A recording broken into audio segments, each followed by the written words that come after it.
How to add music in CapCut. Hey everyone, welcome back to Tech Talk. Today I'm going to show you how we can add music to our video in CapCut.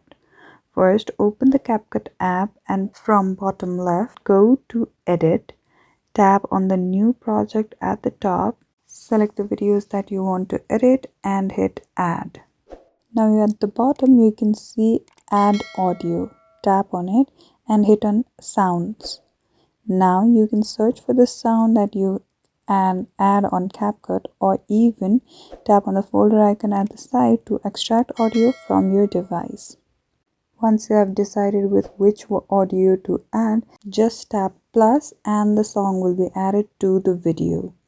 And just hit on export from the top right and your video with music will be saved to your gallery.